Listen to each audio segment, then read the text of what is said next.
आपकी पेंटिंग कौन सी है? मैं सारी देख लूं एक बार तो फिर बताऊंगा। श्योर। मेरे ख्वाबों में मैंने देखी है ये तस्वीरें, बट अभी तो मैं देखूंगा इन्हें। सर, मैं यहां से नितिन भारती, न्यूज स्टेटमेंट से। बड़ा खूबसूरत मौका है, आज आपसे मुलाकात करने का मौका मिला है। पूछना आपसे ये चाहते हैं कि पुराने दौर में जाकर एक बार देखने पे वो कौन सी तस्वीर आपको याद आती है जिसे देखकर आप तस्वीर बन गए? मुझे तो मेरी पहली तस्वीर याद आती है, कल आज और कल, जिसमें मेरे पिता भी थे, मेरे दादा भी थे, मेरी पत्नी भी थी, और ढेर सारा प्यार और लगन उस फिल्म में था। तो वो तस्वीर हमेशा मेरे लिए मेरे मन भावन रहेगी। It will be my favourite film always. बहुत अच्छा डिप्लोमेटिक आंसर था वैसे वो। इसमें डिप्लोमेटिक नहीं है, इसमें सही बात कही है मैंने। जी जी, नहीं बिल्कुल, मैं उसका आदर करता हूं। और साथ ही अपने आप को फिल्म के पर्दे पर देखना और इस खास पेंटिंग्स में देखना, ये अनुभव किस तरह अलग है सर आपके लिए? ये तो गीता जी बताएंगे कि ये अनुभव किस तरह है, बिकॉज इनकी नजरों में मैं कुछ और हूं, आपकी नजरों में कुछ और हूं, मैं अपनी नजरों में कुछ और हूं। अरे वाह, क्या बात है, बहुत बहुत शुक्रिया सर, बहुत बहुत। तो मैंने आपसे कहा कि मैं इनका आभारी हूं कि मुझे इन्हें योग्य समझा, इस काबिल समझा कि मेरी तस्वीर बनाए। गीता जी, एक पेंटिंग है जिसमें रणधीर जी शेर के साइड से खड़े हुए हैं जी। तो ये पेंटिंग कम फोटोशॉप ज्यादा लग रहा है। हाँ, तो क्या मतलब ऐसा क्यों, क्या थीम रहा है इस फोटो का? ये पेंटिंग ही है और उसका एक भाव है कि जब एक इंसान में हर तरह के शेड्स होते हैं।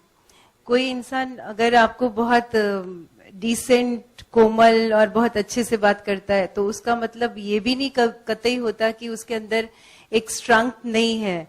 वो जो इन लोगों के अंदर एक शेर वाली पावर है वो इस पूरे खानदान में, इनके ब्लड में दिखती है।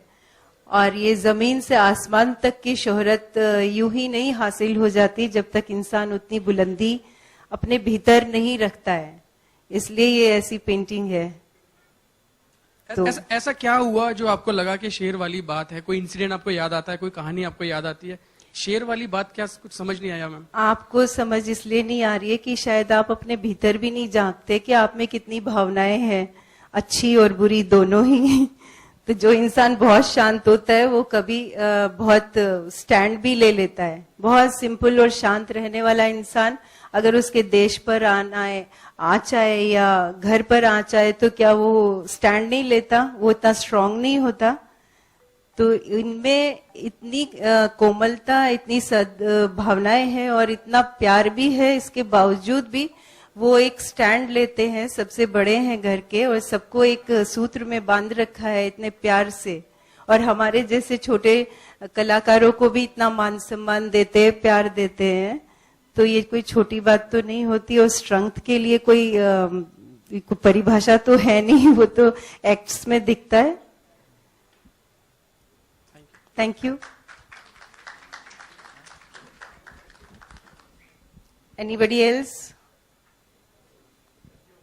Thank you.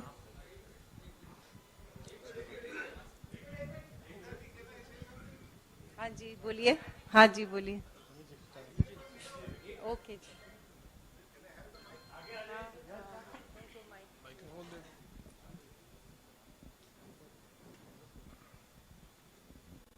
गीता जी की पेंटिंग दिल्ली में भी एक इन्होंने एग्जीबिशन की थी, वहां उसकी भी बहुत लोगों ने तारीफ की थी। और जब इन्होंने बताया मोदी जी की पेंटिंग इन्होंने बनाई है, तो हमने उस प्रोग्राम को पीएचडी चैम्बर ऑफ कॉमर्स की तरफ से ऑर्गेनाइज करने के लिए इनको रिक्वेस्ट किया।